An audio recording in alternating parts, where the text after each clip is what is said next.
Well, hello, good evening, good afternoon, however you are. This is not a road trip video. I don't know what it's going to be, but anyway, it is Thursday afternoon. It is just coming up on 2:30. Myself, co-pilot London, say hi. Yes. Mrs RegularEV will be here in a minute. We're picking up a friend in Prunedale on the way. I'll show this on a map. And we are heading to Pasadena. So this is Mrs RegularEV's first time doing Rip and Run. So, here's what's meant to happen. We're going to get to Prunedale with 80%-ish. Then we're going to charge at Paso Robles for 7 minutes, allegedly. And then again at Countryside, and then get into Pasadena with 3%. So, let's see what happens along the way. Yeah, this is great lighting, right? So anyway, it is 6:15, we had traffic coming down, got into Prunedale, 3% behind where we were, pulled into Paso, kept our foot down because the girls decided they wanted to get dinner, like real dinner, so might as well, you know, shred some speed and thing. Came in at 20% charging at full speed right now. And the strategy here, I broke my glasses, the strategy here is actually abnormal. We're not ripping. I'm just going to let it charge. It might even get to 100%. Doesn't matter. The girls are eating. When the girls are done, they're done. I can't eat Thai food right now because I'm not doing the carbs. I'm going to go find something high protein, and we'll come back. But yeah, it's charging at full pace.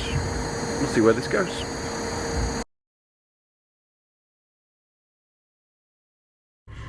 So 7:09, car charged up to 100%. Not what we would normally do, but the girls are literally just finishing dinner, like 4 blocks over there. So I'm going to go pick them up, and then we may well just get to the west, get to the hotel tonight with no more stops. I'm going to show you something else though. Hold on. So I should have done it while it was still charging, but a better route planner with a connected ODB. I'm using the the V-Gate. And it's actually been tracking the charging as well. Actually, I hadn't noticed until up here it actually had what it was and the charging rate. So, very impressed. I love EV Notify. You did something amazing, but less is more. Let's keep it simple. All right, let's go pick up the girls and head south. Well, we stopped at Santa Clarita, the Walmart, for a 7-minute charge. It got cold. That had an effect. Also, what I didn't factor in, we have 4 adults and the kid and a dog and all the crap in the back, so we're a little bit overweight, and I wasn't using a lead foot, but I was 10% over the speed limit consistently. But we only need to charge for a couple of minutes. It's battery should be hot. It's 39 degrees outside, but you know, we went coasting and it's been charging on the way down the hill. So it's pulling 90 right now at 15, which is fine. It just seems a somewhat strange number, but it is what it is. Anyway, we're going to charge here for 7 minutes and then we'll head to the hotel. Well, hello, back in the studio. This has been a short video, but I want to tell you how the story finishes, and a little bit more about how it started. You'll notice that Mrs RegularEV wasn't in the video, and that's because she doesn't really like to be on the video. And Lisa, who was traveling with us, she definitely doesn't want to be in the video. And if you want to see what they both look like, then go to the last video on the New York series. And that's fine, but that's why it was kind of guerrilla style for this little road trip. It worked out really well. I'll tell you about the return trip as well, actually. So in Santa Clarita, because I've got the information here from Electrify America, I charged for 6.5 minutes. I left with 25%. We pulled into Pasadena with, I think it was a bit more than 10% from memory. And that was fine because we were staying at the Westin Pasadena. They have 4 chargers in their garage, and the valet charged it up, and it was fine. We just done it. It was great. And the upshot of this is that Mrs RegularEV was not unimpressed. She wasn't happy. She's not been happy in years. But this wasn't a big deal because our charging requirement pretty much fit in with our human requirements. So from we stopped in Paso to eat, and they had a proper meal, and we need to feed the kid anyway because it was that time. And then allegedly she would sleep that never happened. She passed out 2 minutes before we got into the hotel, of course, and then was wide awake for hours. On the way back, we left with 100%, and this is kind of interesting. I was trying to plan. I'm a planner. I think you've worked that one out. My wife wanted to, and Lisa wanted to have dinner at, wanted to have brunch on Sunday morning in Santa Barbara at a particular location. Now, 12 minutes away, walking, was an EV Go, 50 kilowatt EV Go. And if you think about how long it takes to get brunch, we could have done a big amount of the charge. But we also had the dog with us, which was a change of plans. And so it was simpler, for want of a word, to just park outside. I got a parking spot right next to where we were going to eat so we could keep an eye on the dog. It wasn't too hot, it wasn't too cold, but everything was just fine. And then we just charged on the way. So the plan was then we left Santa Barbara. Janine's, by the way, it's fantastic. Janine's Bakery. There's 3 locations. This is the one on State Street, and it was a fantastic breakfast. It really was. Or brunch. And then we're heading towards Pismo to charge, and we were going to come in at like 5% or thereabouts. A bit more than that, maybe like 20%, I think. However, the kid needed the bathroom. So I had a quick look at the charge. And, quick look at Electromag, and there was a Target nearby, and this was at, I'm not sure where it is now. Let me find the map. And this is interesting because we got to see another site at the same time. This was near Santa Maria. So the kid needs the bathroom about 4 miles to past Santa Maria, but before Santa Maria. So I'm like, well, we'll pull off at Santa Maria. There's a Target, and my wife doesn't want to do that. Okay. And I shredded some speed because the kid really needed the bathroom. They ended up running into a Cracker Barrel, and there was 8 or 9 national level 2 chargers there. We didn't bother.